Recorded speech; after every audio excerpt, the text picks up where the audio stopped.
That's right. There are other classes. For example, if I look at another kind of a stream, we have a stream called the buffered streams.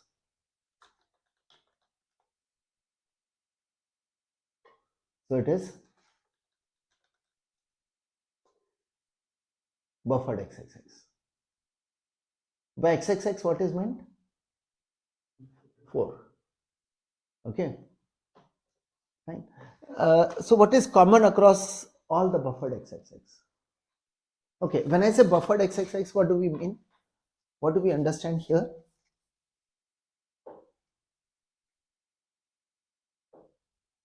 Okay. Fine. If it's a buffered XXX, right? It's just like it's more like a filter stream.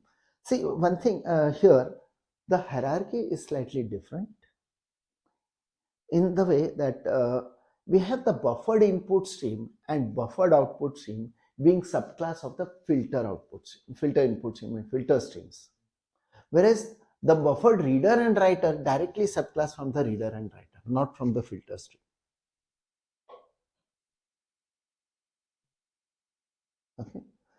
Later I'll put the class hierarchy for all 4 of them. Okay, inheritance hierarchy. Fine. Finally we'll put that. Fine. So only that's one difference between the byte and the character streams. Buffered streams fall under filter stream for the byte streams. Fine. Whereas they are direct subclass of the top level stream in case of character streams. Okay. Now what is happening here is if I have a input stream, let's say input stream, right? Okay, I create a buffered input stream or a buffered reader. I'll have to specify the size of the buffer. In all 4 of them, I can specify the size of a buffer. So I can control the size of the buffer. We understand the meaning of buffering. Fine. For output, I think we have already known that we even have a method called flush. The idea being, if you call write, can go into a buffer. In case of a buffered output stream or a buffered writer, you will always have a buffer. Okay, you have to specify the size of the buffer in the constructor. Okay, so when you write anything, it will go into the buffer for the when you are writing. Okay, when you are writing output stream or writer, right? So it goes in the buffer, and as you keep on writing, if the buffer becomes full, it's like entire thing will be flushed to the other output stream. See, I have an output stream or I have a writer which didn't support buffering, but I need buffering. I want to work with some kind of a destination, but I want to use buffering. Okay, fine. You decide your buffer size. You take control of the buffer size. Okay, fine. Even same thing while reading. In case of reading, how the buffering helps. Okay, for reading, how the buffering works. You have a buffered stream, fine. Here is a buffer size. Now this is for the purpose of reading. So there is some source from where data can be read. Okay. Now first time you call the read method, how much bytes will be read?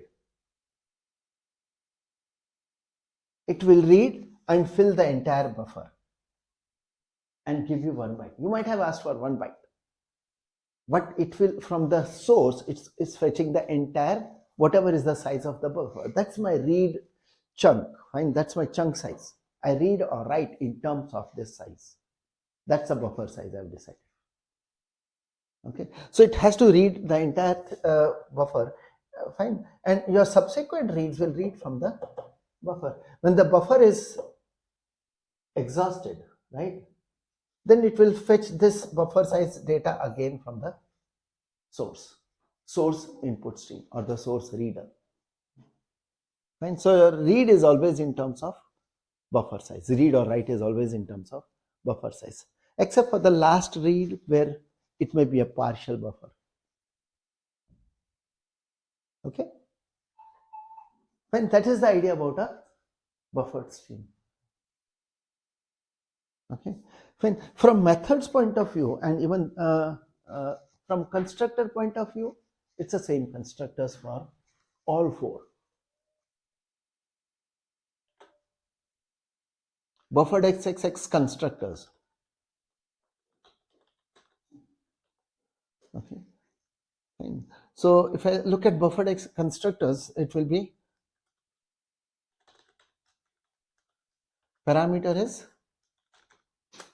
okay. Fine. The other stream, the kind of stream it is, right? Same type XXX. And second parameter is integer for the buffer size.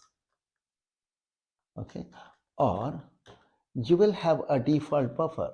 So two constructors for every buffered stream. Okay.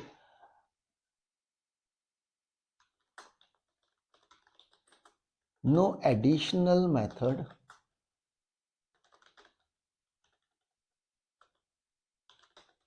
except for the buffered reader.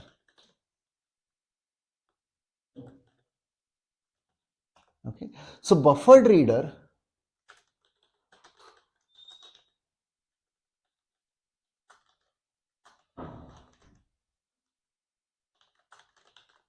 okay, it has an additional method, public method, return string, name of the method is readLine.